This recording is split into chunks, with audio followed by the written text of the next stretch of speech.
ঢাকার বাতাস আজ বিশ্বের সব শহরের মধ্যে সবচেয়ে দূষিত। বার্তা সংস্থা ইউএনবি বলছে 10 ডিসেম্বর সকাল 9টায় বায়ুমান সূচক বা AQI স্কোর 241 নিয়ে দূষিত বাতাসের শহরের তালিকায় শীর্ষস্থানে রয়েছে বাংলাদেশের রাজধানী ঢাকা। আজই প্রথম নয়, শুষ্ক মৌসুমে বিশ্বের দূষিত শহরগুলোর তালিকায় ঢাকা প্রায়ই 1 নম্বরে থাকে।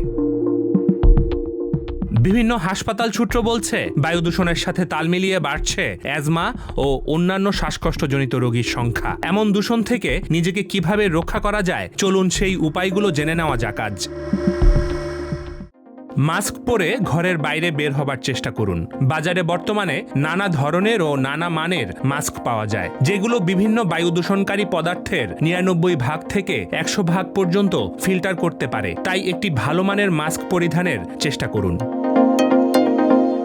ইনডোর এয়ার ফিল্টার ঘরের মধ্যেকার বায়ু দূষণ কমিয়ে দেয় অনেকাংশে। এই পিউরিফায়ারগুলো কেবল ক্ষতিকারক দূষিত বায়ু এবং অ্যালার্জেনগুলোকেই শুধু আটকায় না, বরং সামগ্রিক বায়ুর গুণমানকে উন্নত করে।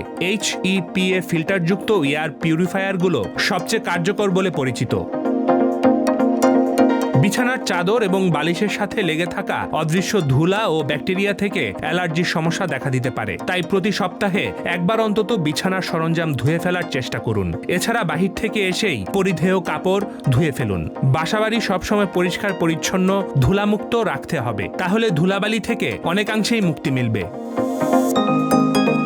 নিঃশ্বাসের সাথে দূষিত বায়ু শরীরে গেলে মানবদেহে ফ্রি রেডিকেল বেড়ে যায় এবং প্রদাহ হয়। তাই অ্যান্টিঅক্সিডেন্ট এবং ভিটামিন সমৃদ্ধ খাবার খাওয়ার চেষ্টা করুন, যা দূষিত বায়ুর নেতিবাচক প্রভাবগুলোর বিরুদ্ধে লড়াই করতে সাহায্য করবে। শাকসবজি, ভিটামিন সি জাতীয় ফল, মাছ, গুড়, আদা ও তুলসীর মতো খাবারগুলো খাবার মেনুতে রাখতে পারেন।